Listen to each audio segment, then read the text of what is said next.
अस्सलाम वालेकुम। ऐसा ही था जो एक ज़माने में मशरिकी पाकिस्तान कहलाता था, लेकिन आज ये पाकिस्तान से अलग हो चुका है। जी हाँ, आज हम सैर करने जा रहे हैं बांग्लादेश की, जिन्हें दुनिया की मेहनती कौम कहा जाता है। पाकिस्तान से अलग होने के बाद यहाँ के लोग कैसी ज़िंदगी गुजार रहे हैं, माशी तौर पर कैसे ये मुल्क पाकिस्तान से आगे निकल चुका है। क्या बांग्लादेश के लोग पाकिस्तानियों को पसंद करते हैं? कैसे टेक्सटाइल इंडस्ट्री पाकिस्तान से बांग्लादेश चली गई? आज कौन सा मौका दोबारा पाकिस्तान को मिला है कि बांग्लादेश को माशी तौर पर ये पीछे छोड़ सकता है? बांग्लादेश की प्राइम मिनिस्टर शेख हसीना को कैसे स्टूडेंट्स ने एहतजाज करके मुल्क छोड़ने पर मजबूर कर दिया। इसके अलावा आपको बांग्लादेश की ऐसी खूबसूरती दिखाएंगे जो आज से पहले आपने कभी नहीं देखी होगी। चलें अब निकलते हैं बांग्लादेश के एक शानदार सफर पर। इस कंट्री का ऑफिशियल नाम पीपल्स रिपब्लिक ऑफ बांग्लादेश है, लेकिन इसके अलावा बहुत से नामों से इसे पुकारा जाता है, जैसा कि बंगाली या कंट्री ऑफ बंगाल। बांग्लादेश का मतलब है बंगालियों की सरजमीन।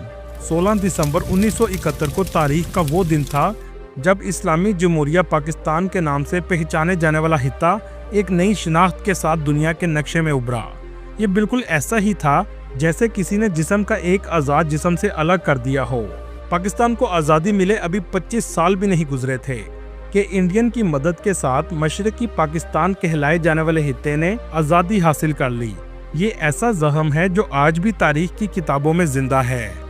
बांग्लादेश की मौजूदा कुल आबादी 17 करोड़ 36 लाख के करीब है, जो आबादी के लिहाज से दुनिया का 8वां बड़ा मुल्क है, जबकि इस्लामी दुनिया का ये तीसरा सबसे ज्यादा आबादी वाला मुल्क है। बांग्लादेश का कुल रकबा 1,48,460 मुरबा किलोमीटर है। रकबे के लिहाज से ये मुल्क दुनिया के 92वें नंबर पर आता है। बांग्लादेश का बॉर्डर सिर्फ 2 ममालिक से लगता है, जिसमें इंडिया से 95% और म्यांमार से 5% लगता है, जबकि दूसरी तरफ खलीज बंगाल की तवील साहली पट्टी वाक़या है। दोस्तों, बांग्लादेश की कौम को दुनिया की मेहनती कौम कहा जाता है और इस मुल्क की तेजी से तरक्की का राज भी यही है। पूरी दुनिया के किसी भी मुल्क में चले जाएं, आपको बंगाली सबसे ज्यादा मेहनत से काम करते हुए नजर आएंगे। खास तौर पर अरब ममालिक में बंगाली बड़ी तादाद में आबाद हैं। अरब ममालिक में पाकिस्तानी कम होते जा रहे हैं, जबकि बंगालियों की तादाद में तेजी से इजाफा हो रहा है। इसकी बड़ी वजह यह भी है कि ये कम पैसों में ज्यादा काम करते हैं। इंटरनेशनल ऑर्गेनाइजेशन फॉर माइग्रेशन की रिपोर्ट के मुताबिक 74 लाख बांग्लादेशी काम के घर से दूसरे ममालिक में मुकीम हैं, जिसमें 30 लाख के करीब इंडिया में रहते हैं, जबकि 10 लाख के करीब सऊदी अरब में जिंदगी गुजार रहे हैं और अपने मुल्क को पैसा कमा कर भेजते हैं। एशिया का सबसे बड़ा साहिल समुंदर भी बांग्लादेश में है, जिसकी लंबाई 120 किलोमीटर है और ये दुनिया का भी तीसरा सबसे तवील साहिल है। इस मुल्क में बोली जाने वाली जुबान बंगला है, जो दुनिया की सबसे ज्यादा बोली जाने वाली जुबानों में 8वें नंबर पर आती है। इसके अलावा हिंदी और उर्दू जुबान भी लोग बोलते हैं। बांग्लादेश में 91% मुसलमान आबाद हैं, जबकि 8% हिंदू और 1% दूसरे मज़हब के लोग रहते हैं। दोस्तों, यहाँ आपको एक हैरानकुन बात बताता चलूं, जिससे आपको बांग्लादेश की सलाहियत और मेहनती होने का अंदाजा हो जाएगा।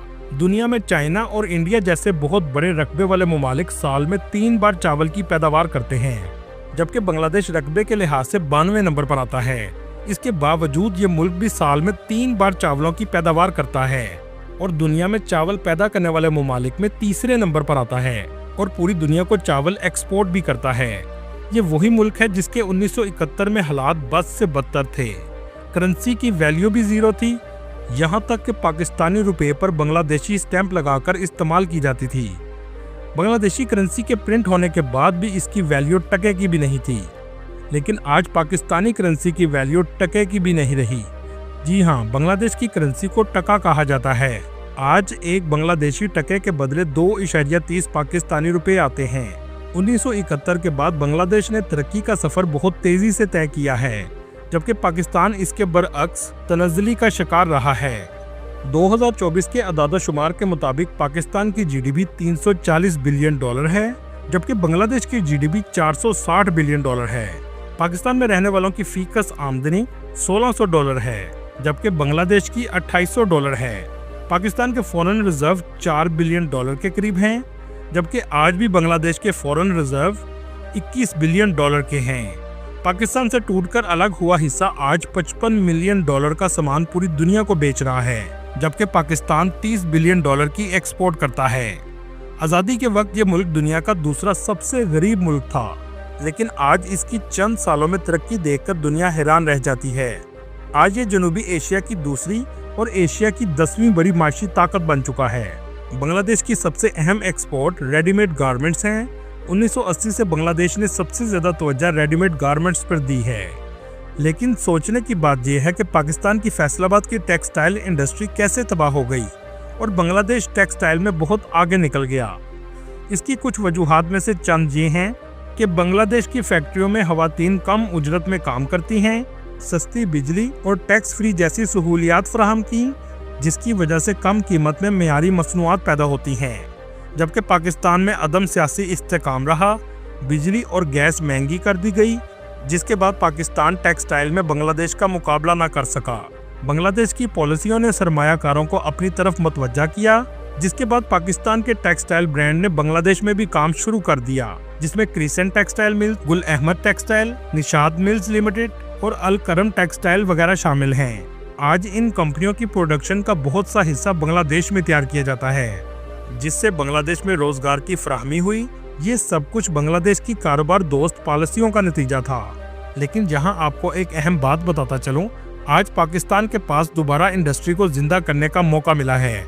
आपने टीवी पर सुना होगा कि अमेरिका ने पूरी दुनिया पर मुख्तलिफ टैक्स टैरिफ लागू किए हैं। मतलब अमेरिका जिन ममालिक से सामान खरीदेगा, उस ममालिक का एक टैक्स परसेंटेज होगा। इस वक्त अगर कोई अमेरिकन बांग्लादेश से सामान खरीदेगा तो इसे 37% टैक्स देना होगा, लेकिन अगर कोई अमेरिकन कंपनी पाकिस्तान से सामान खरीदेगी तो इसे सिर्फ 29% टैक्स देना होगा। इसलिए पाकिस्तान अमेरिका की इस पॉलिसी से फायदा उठा सकता है। बांग्लादेश का कैपिटल ढाका है, जो मुल्क का सबसे बड़ा और गुंजान आबादी वाला शहर है। ये शहर आबादी के लिहाज से पूरी दुनिया का 5वां बड़ा शहर है, जिसकी कुल आबादी 1 करोड़ 2 लाख के करीब है। इस शहर का कुल रकबा 306 मुरबा किलोमीटर है, जहां हर किलोमीटर में 44,500 लोग रहते हैं। ये शहर नेपाल से निकलने वाली नदी गंगा के किनारे वाक़या है। ढाका बांग्लादेश के लिए बहुत अहमियत रखता है। ये दारुल हुकूमत होने के साथ साथ इस मुल्क की इंडस्ट्रियल हब भी है। पूरे बांग्लादेश की इकोनॉमी की इनकम का 35% हिस्सा ढाका से आता है। ढाका सिटी में ट्रैफिक और रश आपको सबसे ज्यादा नजर आएगा। इस शहर में 4 लाख से ज्यादा साइकिल रिक्शा मौजूद हैं, जो इसे दुनिया के दूसरे शहरों से मुनफरिद बनाते हैं। इसे रिक्शा कैपिटल भी कहा जाता है। ट्रैफिक जाम इस शहर में बहुत ज्यादा रहता है। 2011 की रिपोर्ट के मुताबिक यहाँ रोजाना 6 घंटे तक ट्रैफिक जाम जरूर रहता है। ढाका के कुछ हिस्से बहुत साफ सुथरे हैं, लेकिन बहुत से हिस्से ऐसे हैं जहाँ गंदगी और पोल्यूशन बहुत ज्यादा है, लेकिन इस गंदगी के बावजूद लोग जिंदगी गुजारते हैं। बांग्लादेश के कुछ लोगों से पूछा गया, क्या आप पाकिस्तान से मोहब्बत करते हैं, तो ज्यादातर का जवाब हाँ में था। अल्हम्दुलिल्लाह अच्छा देते हैं। और ये तब्दीली खास तौर पर हसीना वाजिद के इस मुल्क से भाग जाने के बाद आई है। यहाँ तक कि इस मुल्क को आज़ाद करवाने वाले मुजीबुर रहमान के पुतले भी गिरा दिए गए हैं। दोस्तों, ओल्ड ढाका के इलाके में नवाबपुर रोड में अगर आप जाएंगे तो कई घंटे तक आप ट्रैफिक जैम में फंस जाएंगे। हर तरफ साइकिल रिक्शा ही नजर आएगा। बांग्लादेश ने माशी तरक्की तो की है, लेकिन इंफ्रास्ट्रक्चर में ज्यादा डेवलपमेंट आज भी नहीं है। ट्रेन में खड़े होकर और यहाँ तक कि ट्रेन की छतों पर भी बैठकर सफर करना यहाँ आम बात है। आपने शायद पूरी दुनिया में इससे ज्यादा रश वाली ट्रेन कभी नहीं देखी होगी। दोस्तों, ढाका सिटी को मस्जिदों का शहर भी कहा जाता है, जहाँ 6000 से ज्यादा मसाजिद मौजूद हैं। बांग्लादेश का लिटरेसी रेट 76% के करीब है, मतलब 76% लोग पढ़ना और लिखना जानते हैं। ढाका में बहुत सी तारीखी बिल्डिंग्स भी मौजूद हैं, जिनमें लालबाग फोर्ट, एहसन मंजिल म्यूजियम और कदीम मसाजिद शामिल हैं। ढाका से रात के वक्त लोग क्रूज पर भी सफर करते हैं। इसको टाइटैनिक ऑफ बांग्लादेश भी कहते हैं। ये क्रूज ढाका से ब्रिशल तक के लिए चलाया जाता है। इनको बहुत खूबसूरती से सजाया गया है। हर तरफ रोशनी ही रोशनी आपको नजर आएगी। सबसे नीचे के एरिया की टिकट सबसे कम होती है, जिसका किराया सिर्फ $4 है, और ऊपर वाली मंजिल में कमरे बनाए गए हैं, जिसका किराया $50 से $100 तक होता है। जो भी टूरिस्ट बांग्लादेश आता है, इस सफर का मजा जरूर लेता है, क्योंकि यूरोप और दूसरे ममालिक की निस्बत ये क्रूज बहुत सस्ता है। ढाका सिटी में स्ट्रीट फूड आपको बहुत ज्यादा नजर आएगा। छोटी छोटी दुकानें हर जगह मौजूद हैं। महंगाई भी इस मुल्क में पाकिस्तान की निस्बत कम है। ढाका का सबसे डेवलप एरिया गुलशन का इलाका है, ये इलाका आपको बाकी ढाका के निस्बत साफ सुथरा नजर आएगा और ऊंची इमारतें भी इस इलाके में मौजूद हैं। यहाँ ज्यादातर अमीर लोग रहते हैं।